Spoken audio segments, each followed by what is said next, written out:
You hit the nail on the head. It's do or die. It's a must-win tonight for our Coachella Valley Firebirds. A new beginning right here at Mission Hills Country Club. Has the finale finished? We've all here in the desert have been counting down to. Aeneas was a wild card. She gave Shelby Rogers a run for her money. We have a new 2023 American Express champion, and his name is John Ramos. There's no secret that you guys have that beast in the backfield, Aaron Ramirez. But when you come to a tough team like this as well, do you stick to the game plan or do you switch it up, spread the ball more? What's the plan tonight? These guys have nothing to lose. They're putting it all out on the ice tonight, and we can expect that again. To be one of a kind right here in the Valley, you know, there's not that many Polynesians in general. I mean, what does that mean to you? It's a real big honor.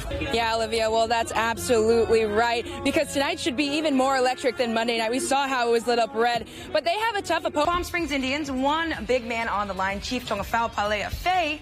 Well, he's out for the season, Tim, after that injury. But he still makes sure to support his team on the sidelines, even on crutches. Let's look at Joey Decord. When you look at Joey, put yourself in his shoes. With this playoff pressure, it's a historic inaugural season for the Firebirds. What do you think is going through his mind, and what do you think is going to be key for him to be successful on that end of the ice? Well, I think he's been really good all year. That's the biggest thing is consistency. And in a slump right now, you're trying to work with your guys to put 4 quarters together. What's the key tonight to getting it done? Yeah, that's the thing. A lot of people just talk about how inspirational your story is to make it this far. How does that feel to be someone that people are looking up to? Wow, I haven't had that question asked me before. I mean, that's awesome. I mean, the final days before the home opener, what are you focused on with the guys after, you know, the showing last night? Can you guys focus on more reps, just perfecting the system that you guys have in place already? What's the plan ahead of Friday?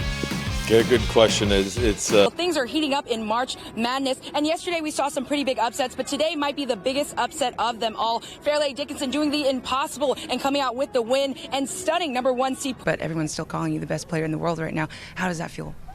Feels amazing. For many of our local football players, it's now off season until next year, but many linemen were still out putting in work with the first ever Giant Skillz Athletics training camp right here in the Valley early Sunday morning. Some of them calling it one-of-a-kind program as well as a family. Step by step,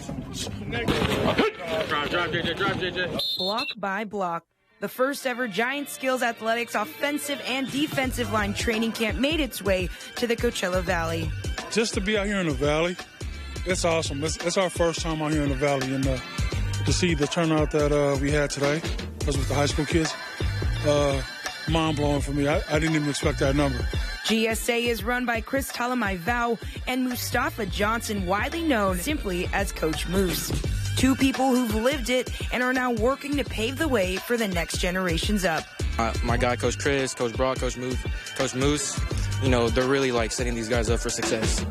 They've taught me things that I've never learned before, and it's really special. Whatever they're doing for like the community out here, it's amazing. They really know what they're talking about. The level of training, the intensity is like no other. You know, they've been to the biggest stage, they've coached the biggest stage, so to have them and to give me the technique that I need to go play at the highest level is really amazing.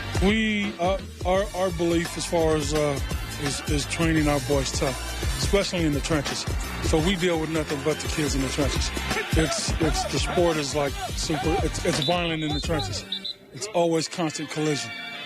So, for lack of a better term, you can't be soft in the trenches. Many familiar faces we've seen under those Friday night lights came out to put in the extra work from all corners of the desert. It's good. It's real work.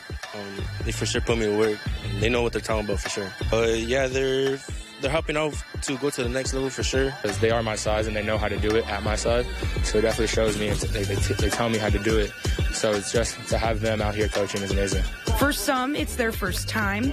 Good because, you know, I got to get work in with new people that I never met before, and it was a good experience. And for others, they call it another family. It's really like a family out here, you know, like the community that they bring, like, and they're really masterclass, like the fundamentals, the techniques that they teach, like it's really one of a kind. It's still great to have them out here. You know, they're really a family to me. So just to open up to my home, it's one of a kind. Home is back, and I'm back home in Vegas, but it was good to have more polys by my side, you know, going, competing against, getting better. Coach Chris hopes it's the start of a new beginning here in the desert. I think it's that time we feel to bring it up. We can't just have it for the kids in those areas. We love to get out here and and teach it to everyone else. G's on me, G's on 3. 1, 2, 3, G's. Yes, sir. Get some water. Let's go. Chino Ramos was a star student athlete at Indio High School, but he was also a son, a brother, a teammate, and most of all, a fighter. This week, the multi-sport athlete lost his battle with colon cancer at just 19 years old. His impact, though, on the Valley and to those that were close with him will live on forever. He was a great leader, and it was just special to me because it was my first year of coaching. So transitioning from the old coach, he was just one of those leaders that stepped up and just told the guys what to do and all that stuff. And it's just terrible news, and we're gonna miss him a lot. Those who knew Aeneas Chino Ramos say he was the kind of guy you wanted on your team. Great teammate, like just always around the guys. The guys loved him, and even when he came back, like never complained. Always the first guy to do something if you asked him to do it, and his teammates just loved him. They always loved hanging out with him. And then even when he graduated, he came back and he was just come watching, supporting his teammates, and treated them like brothers and everything, and they loved him for it. But outside of being a student athlete and a teammate, to many of those around him, he was so much more. Chino, to me, he felt more than a teammate, to be honest. You know, he felt a brother, closer than a brother. Always talking nice on everyone.